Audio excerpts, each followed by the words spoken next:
Do you ever feel stuck in a rut and just don't know how to get out of it? I'm Hannah Mason, and in today's Spark, we're going to be exploring controlling your state. So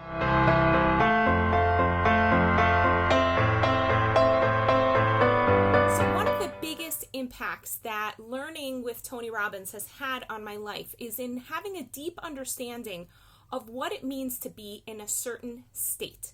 So for those of you who are not familiar with this term, a state is basically the way you are or feel energetically.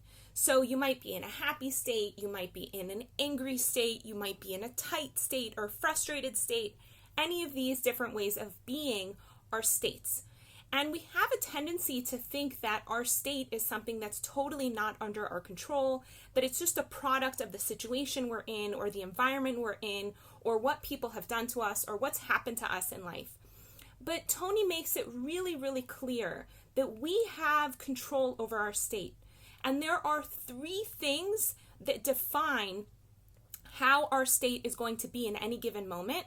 And it's what I want to spend time talking about, not just today, but for the rest of the week. So what are the three things? The first thing is language.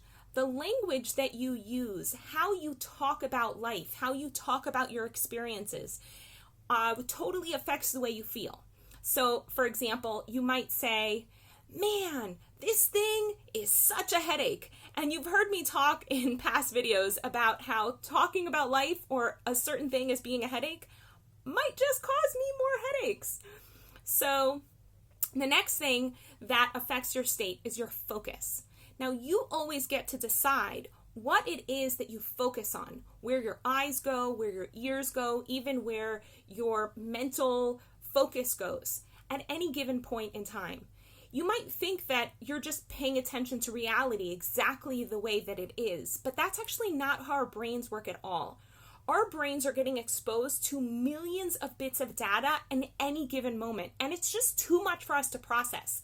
So what our minds do is literally filter out the vast majority of it and only latch onto what it believes is important. So you get to actually shape, first of all, how your mind and how your belief system works. And that's something I talk a lot about in my book, Hold That Thought. Through the power of inquiry and through paying attention to your beliefs and through creating new beliefs, you get to define the belief structure that helps your mind filter and process the world. But beyond that, in any given moment, if you're just feeling pissy, you could just look at something else. We say this all the time with kids, that the art of distraction is absolutely fabulous.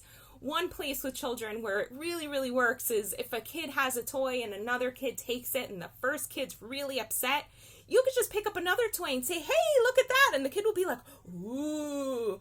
And I used to think that was like manipulative, but now I get that it's just using the art of focus to change a kid's state. The third tool available to you at any given point in time is to use your physiology to affect your state. Now, physiology is my absolute favorite tool for changing state because it's so quick and fast and easy, and it doesn't require me to think about what I'm thinking about. So there are ways of holding our bodies that will automatically make us feel more happy, more peaceful, and more joyous.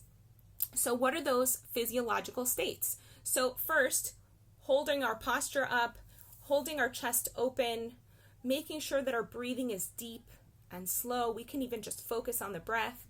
And also we could put our hands on our heart and just feel our heartbeat for a moment and just focus on the fact that we're alive, right? There's a focus of mind.